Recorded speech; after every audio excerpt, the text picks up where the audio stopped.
You know, with me, Shalish Mato for TVS Nightline, and here are the headlines for tonight.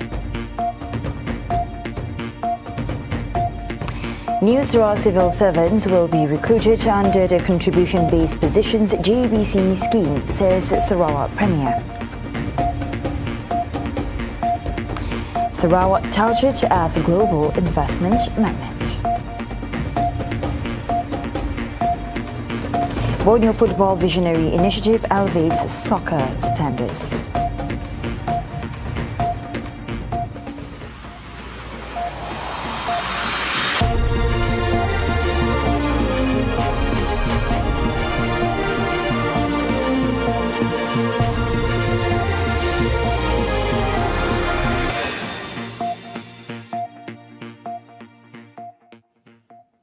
We begin with this news. New Sarawak civil servants will be recruited under the Contribution-Based Positions or JBC scheme. Premier of Sarawak, Dato' Peninggi Tan Sri Abang Johari Tunapeng, revealed that details regarding this hiring scheme will be disclosed later, following Prime Minister Dato' Sri Anwar Ibrahim's announcement of proposed enhancements and increased net income rates for civil servants on May 1st. Keluar daripada civil service dulu pension right. So sebab itu saya telah mengarahkan supaya kita mempunyai satu pendekatan dan juga kajian mengenai dengan cara-cara benefit and the term that we are going to give to new recruited civil service. Yang lama tu memanglah because you attend pension already. Tapi yang baru we have a new scheme. That means kita ada dual approach in terms of term and services we give to civil servants. Jadi, saudara-saudara sekalian, kita tunggulah apa yang di-announce oleh Prime Minister on the 1st of May. Dan lepas tu kita akan buat kajian. Because you have done your job well, it must be given certain incentive to the civil servants. And after that, I have requested State Secretary together with us to analyze the implication of the new term. Perhaps I got something in mind which may be better than what is going to be announced on the 1st of May. Tapi ini kita tengok macam mana, dan I would like to have approach that JBC is the right approach rather than the pension, under the pension scheme. Kalau JBC, you have the ability to go from public sector to private sector, and your term to be better than what you are getting under the pension scheme. Previously, the State Secretary, Dato' Ahmad Muhammad Abu Bakar Marzuki, said those hired under JBC would enjoy permanent positions and the same benefits as those under the traditional pension scheme, such as medical and housing benefits. Marzuki also reported that JBC provides more flexibility for civil servants who wish to pursue their careers elsewhere and encourages more young individuals and professionals to serve in the Sarawak government. He mentioned that under the Public Service Department JPA pension scheme, civil servants would not receive anything if they wish to leave the civil service before retirement age. Sarawak's economic performance has undoubtedly touted the state as an investment magnet. Sarawak Deputy Premier Dr. Ahmad Dr. Sim Kui Hian revealed the region's gross domestic product (GDP) is expected to reach 282 billion ringgit by 2030. Commenting further, Dr. Sim said global interest towards Sarawak is due to the state government's approach, emphasizing on economic prosperity, social inclusivity and environmental sustainability. Apart from that, the state government also plays its part in addressing climate change through the 3 pillars outlined in its post-COVID-19 development strategy 2030. Earlier today, the Deputy Premier welcomed the operation of Generali Malaysia's first integrated branch.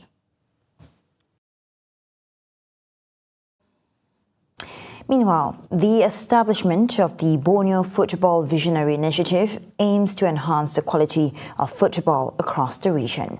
President of Kuching FA, Fazruddin Abdul Rahman, emphasized the need for clear focus and objectives to ensure the initiative achieves its primary goals. Jadi jika mereka menubuhkan satu lagi gagasan, maksudnya ianya akan merangkumi kesemua persatuan-persatuan bola sepak ini. Maka sudah tentu dengan kerjasama yang erat ini, ianya dapat mencetuskan pelbagai aktiviti hiliran yang lain. Seperti, ini contoh. Mungkin pertukaran jurulatih, pertukaran program-program bola sepak yang saya yakin jika aktiviti ini merupakan fokus utama mereka, maka sudah pasti akan membangunkan sukan bola sepak itu sendiri. He said this to reporters after officiating the Kopakasa building in Sarawak, Kuching earlier today.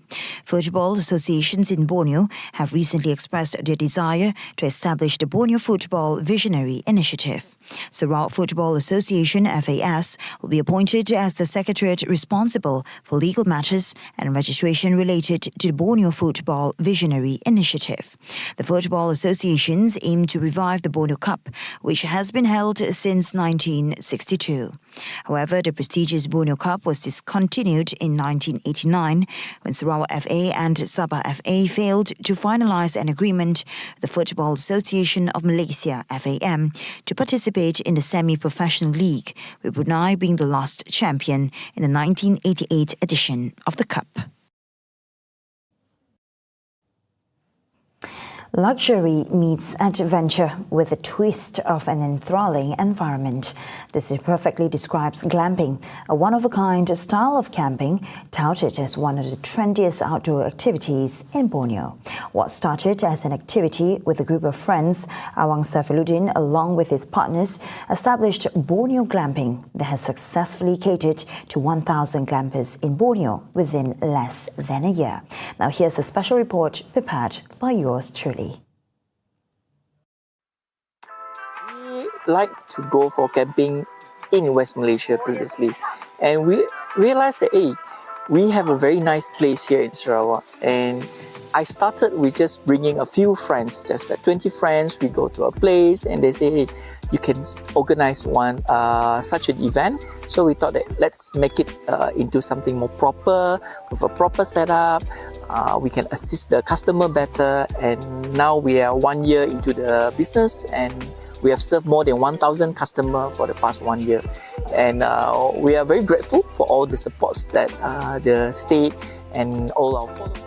Its CEO Shannon Tan told TVS what glamping really means for him, revealing that a huge festival on it is set to take place by the end of this year with participants from all over the world. The word glamping comes from glamorous camping, and it does bring up the word glamorous, as in the equipments such as the tents, the lightings, the chairs, the equipments, and also some of the camping stuff that you use. A huge event coming in end of this year, and it will involve a lot of tourists all over the world, especially our neighbor country like Indonesia, Brunei, Singapore, and also in West Malaysia. TVS also met a couple who says glamping is their preferred option for outing despite their hectic daily routines. I think it's mostly like simplicity. Then second thing is you enjoy the time rather than you enjoy how you pack all those heavy things. I want is simple. So everything simple, you can set up very fast and you can relax the whole day. For another, being a first-timer, he chose glamping as an experience during the Raya festivities as a way to spend time with his family in an eco-friendly environment. It's quite hot actually, but I enjoyed the process. And this is experience. I pay for this experience. I bring my small family together. I have a lot of rumah terbuka. It's supposed to be, I should go, but I choose to be with my family to join this rare glam. Over 100 glampers, including members of the media, arrived at Borneo Glamping Campsite 1, Borneo Highland from 20th to 21st April in conjunction with Graya Glamping 2024. The event is organized by Borneo Glamping, aimed at exploring opportunities for higher level of luxury camping or glamping, while envisioning an ecotourism and sustainability concept towards Sarawak's post-COVID-19 strategy or PCDS 2030. On to the next news. The government is planning efforts to encourage the installation and utilization of solar systems in public hospitals through collaborations with the private sector to support the transition to organizational-based service energy initiatives.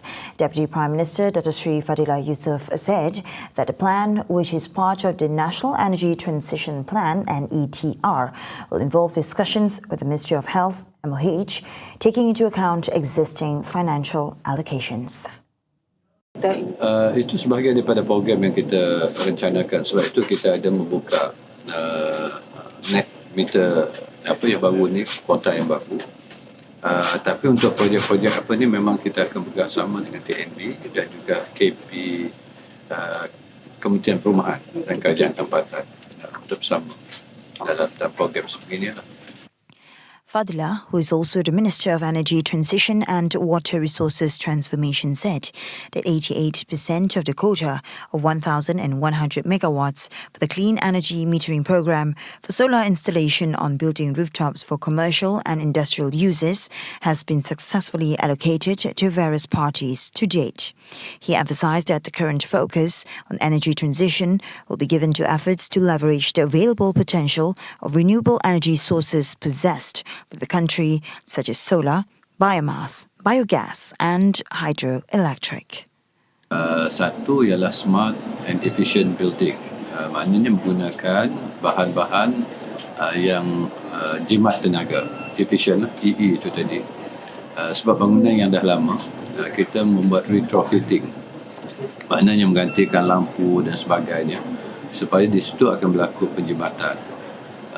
Untuk bangunan baru memang akan direncanakan supaya akan bukan saja untuk tenaga bangunan yang efisien, tapi juga yang dapat menggunakan semula air dari segi penjimatan air dan sebagainya. On Monday, Fadila officially inaugurated a 420 kilowatt solar power generation system at IHH Healthcare Malaysia's facility at Prince Court Medical Centre in Kuala Lumpur. He also commended IHH Healthcare Malaysia's efforts to utilise roof spaces in all 16 hospitals under its group across Malaysia for solar system installations. IHH Healthcare announced that among the hospital networks that have generated solar power are Glen Eagles Penang Hospital, Pantai Laguna Merbok Hospital, Pantai Klang Hospital, Pantai Cheras Hospital, Pantai Kuala Lumpur Hospital, Pantai Ampang Hospital and Pantai Batu Pahat Hospital.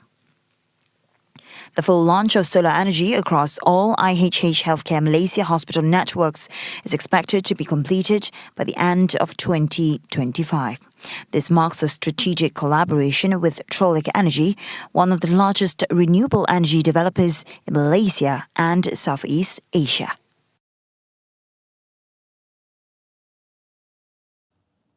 Coming up right after the break, strengthen border control, combat livestock smuggling. And on World News, Hamas delegation to arrive in Egypt for Gaza truce talks. Right here on TVS Nightline, stay tuned.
TVS.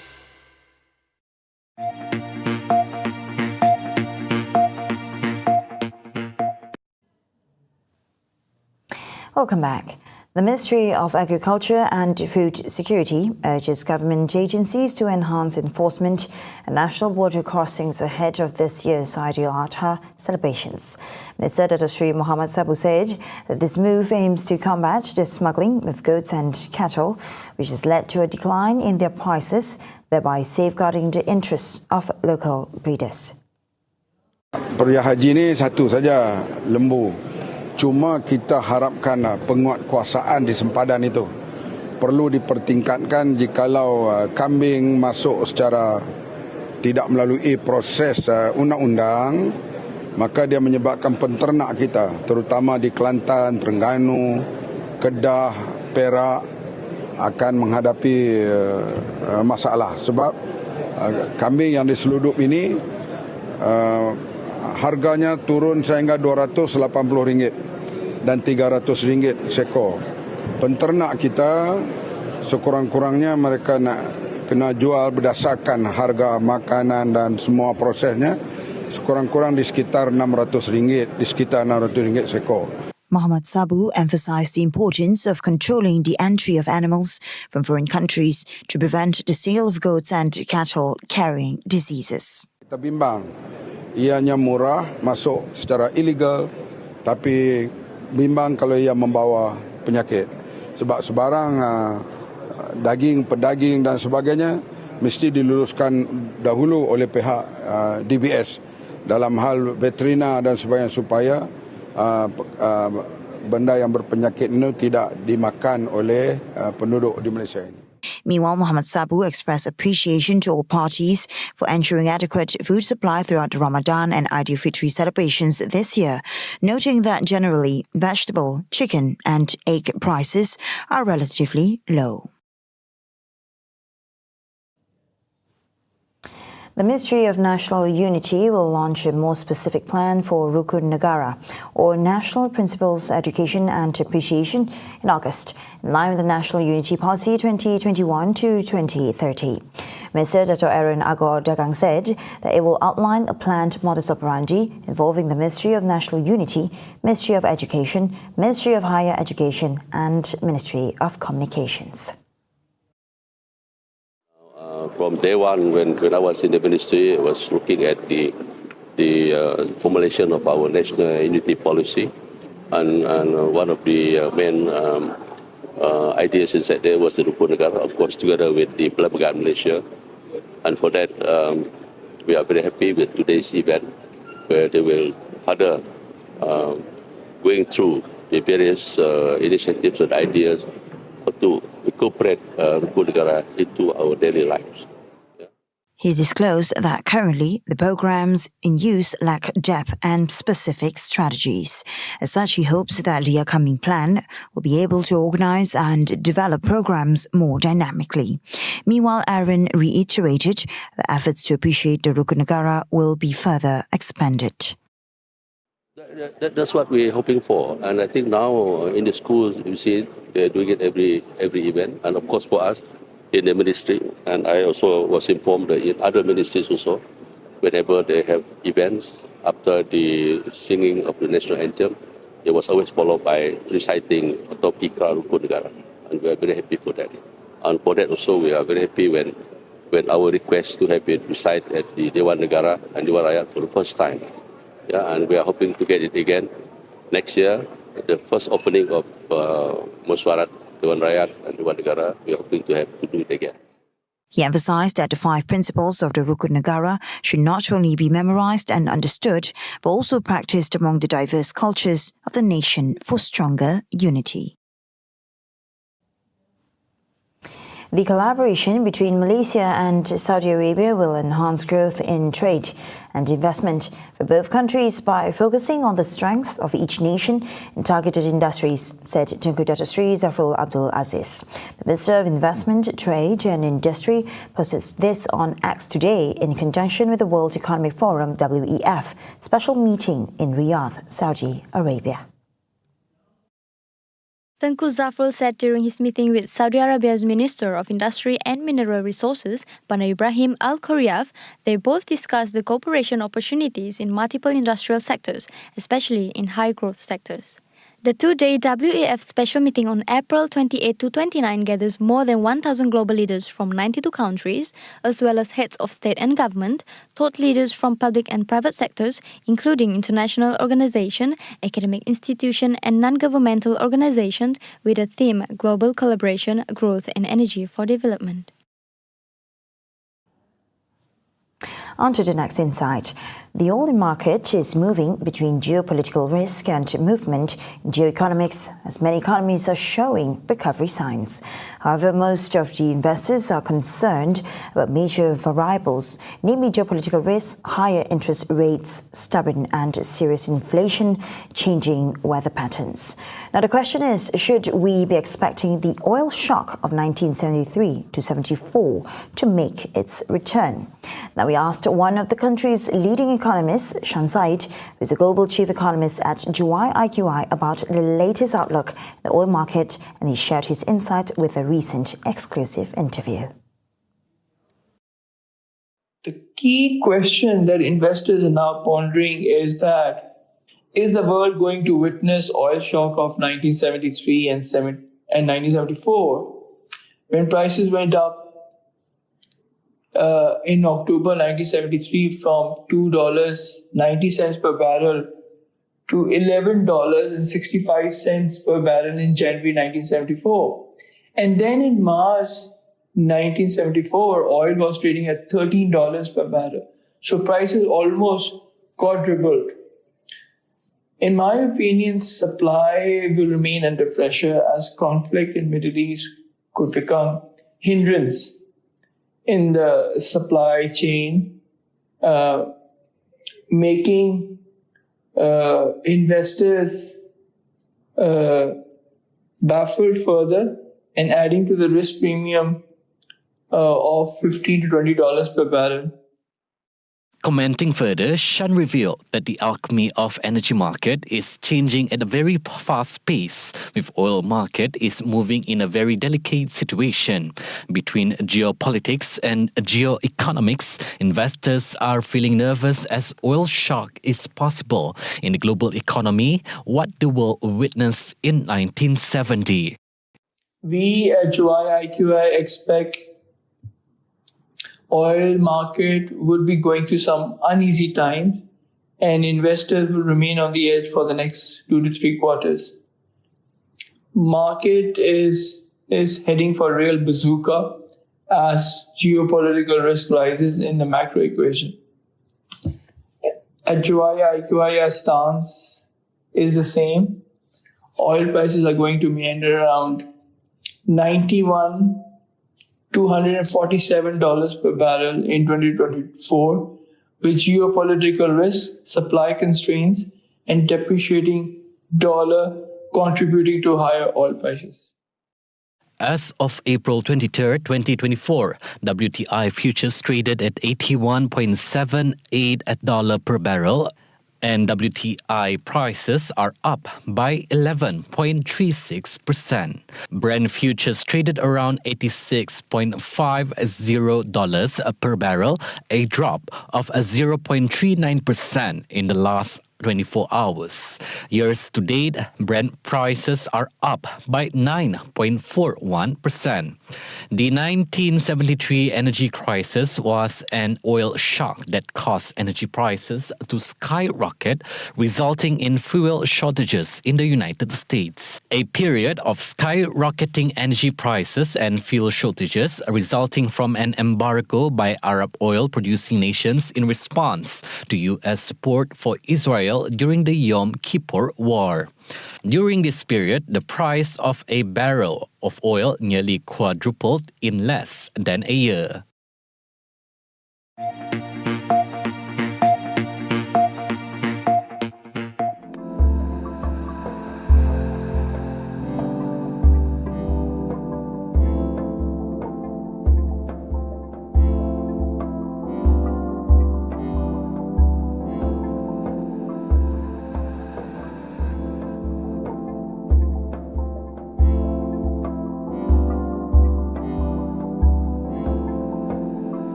On to the next update and on to world news. A Hamas delegation is due Monday in Egypt, where it will respond to Israel's latest proposal for a long-sought truce in Gaza and hostage release after almost 7 months of war.